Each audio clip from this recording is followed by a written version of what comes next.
Okay, just like the Chapter 1 topic review, I'm going to, in this video, cover the Chapter 2 topic review. And of course, this material pertains to quiz number 2. Of course, the topics that I'm going to cover in this video, you need to study more thoroughly from the actual chapter of the book. Again, you should already know this material, so I'm just going to touch on these topic areas, and it's up to you to refresh your memory in all of these topics and be able to answer 4 or 5 quiz questions, just like Chapter 1, covering this material. If you have any questions whatsoever, try to figure out your answer either on either from internet resources or from your old econometrics notes or your old econometrics textbook. And of course, you have the option of contacting me as well. But again, you should know all this material, all these topics that I'm going to touch on in this video. So Chapter 2 is called More Sophisticated Regression Analysis and Inference, and it is just what it is. In Chapter 1 we covered basic linear regression analysis and inference, and in this chapter it gets a little more complicated. How does it get complicated? Well, the first way it gets complicated is by type of data that we use. Okay, the type of data. Now, in the last chapter, there's an example in the chapter that I asked you to follow, and that was using a specific type of data. In fact, the type of data that was being used there was one observation of X, one observation of Y, one observation of Z, across many individuals. Okay, so you had a bunch of observations, but it was one observation per individual. We call that type of data cross-section data.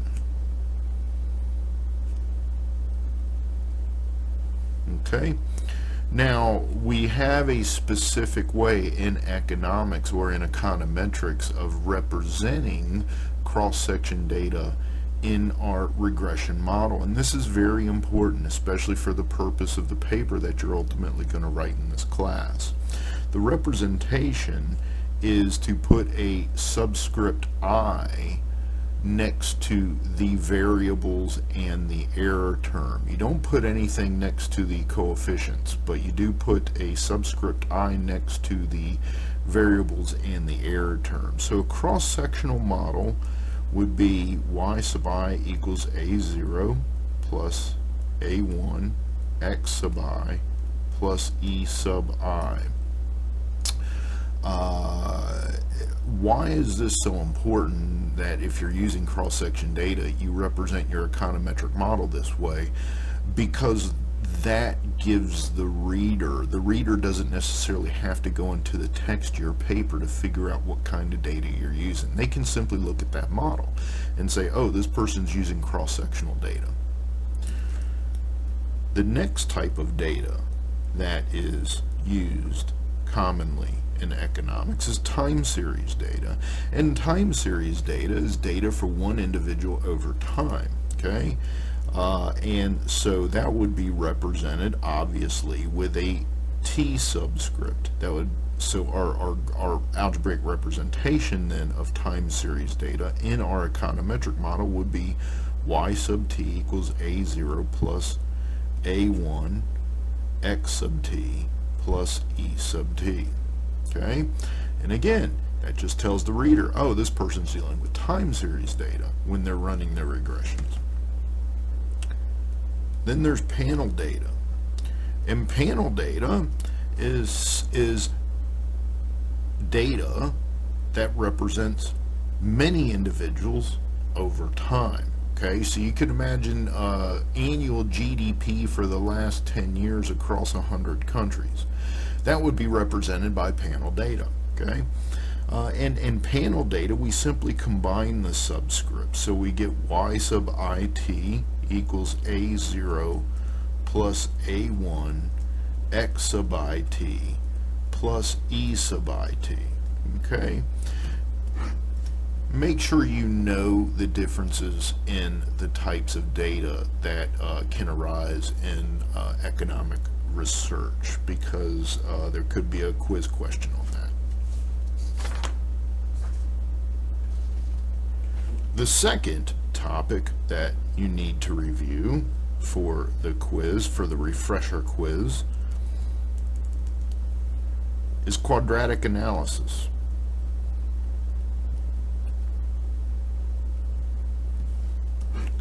In quadratic analysis, as you already know, is simply a function that takes a quadratic form. Okay, so y, and I'm going to leave the subscript out for this just to make it easy. So just assume general data, because you can use a quadratic form for any type of data. It doesn't matter. So just to keep it not as messy on this paper, I'm going to leave the subscript out. So quadratic analysis. This is where y, you would write the algebraic representation of this econometric model as y equals a0 plus a1x plus a2x squared plus e. I started to write e sub I, but ignore that. Originally said I wasn't going to do that. I started to do it anyway. But you see how it's second nature, and it should be second nature to put those subscripts down, but I don't want to get too messy here, and I don't want to take up too much time in this video. Anyway, so this is your quadratic form. Now the thing about this quadratic form is this is going to cover data or relationship between two variables that is not linear.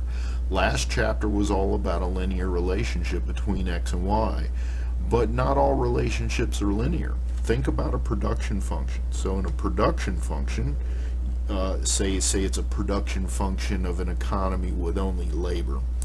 Okay, so you've got the quantity of labor on the horizontal axis, and you've got GDP on the vertical axis. Okay, what's that production function look like? Well, it looks like this. Okay, where output is a function of labor. Okay, well, that's not linear. Okay, if I have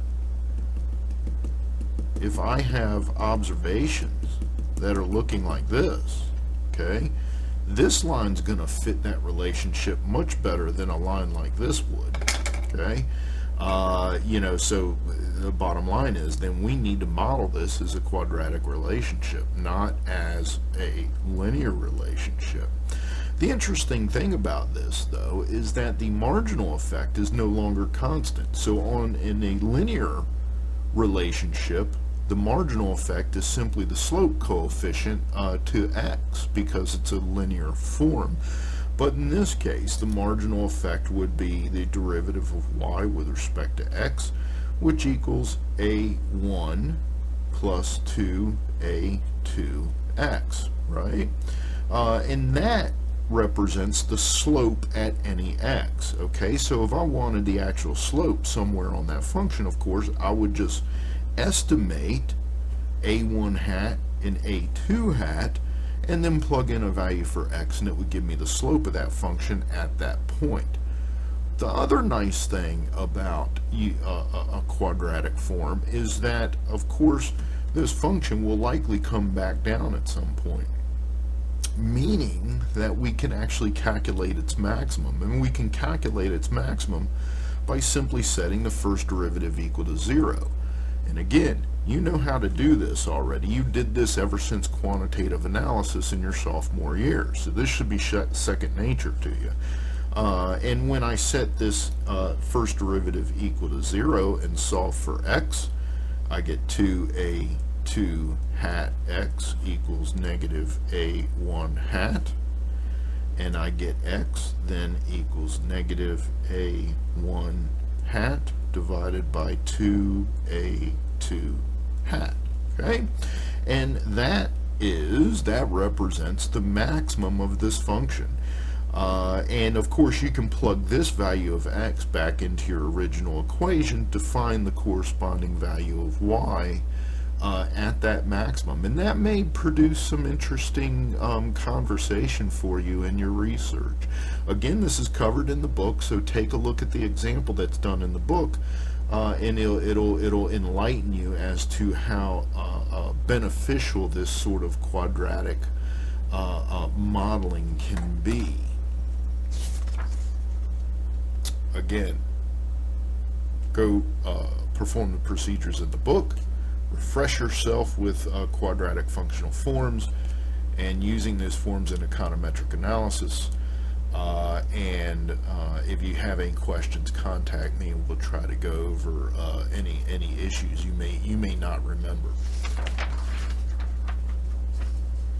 A third topic you're going to need to address in possibly on the quiz is model calibration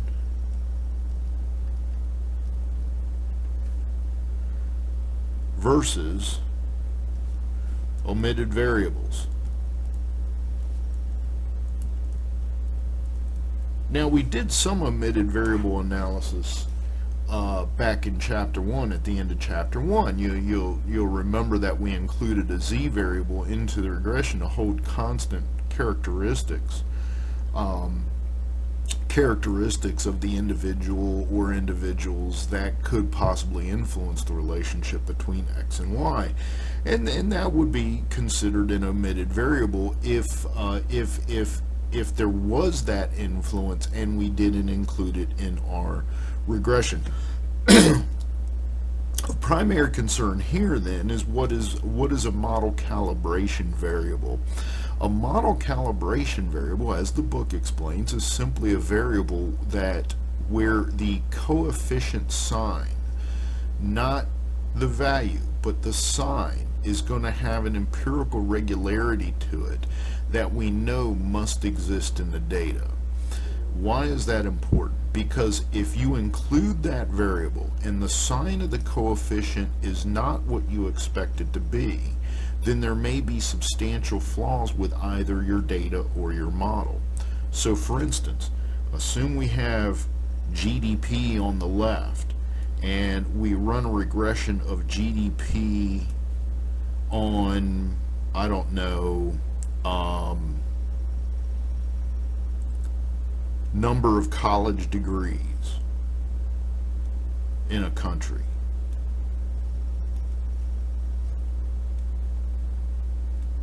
Okay, so that is a variable.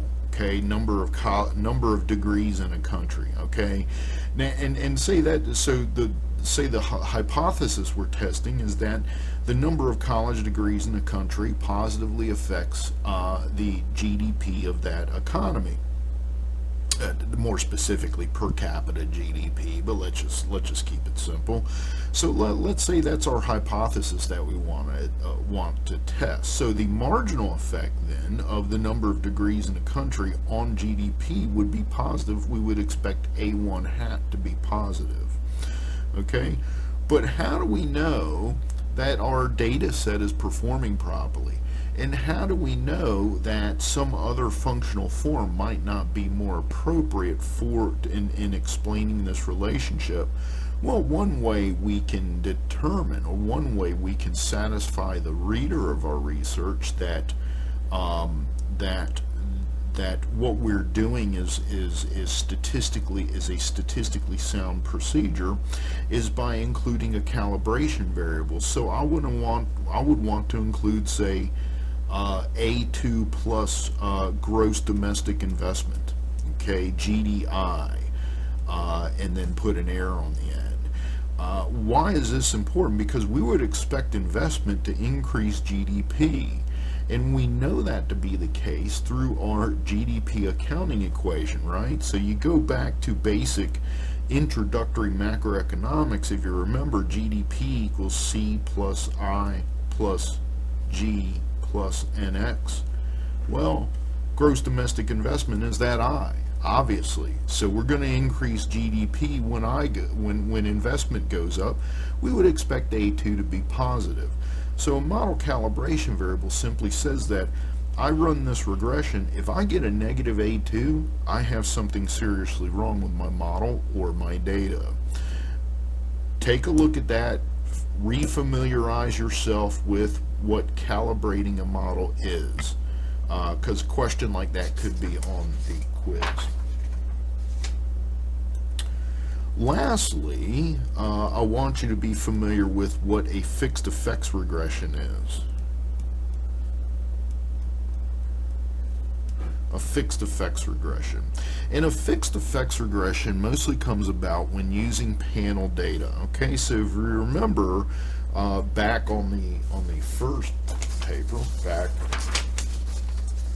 back here, we represent an econometric model using panel data with a subscript IT.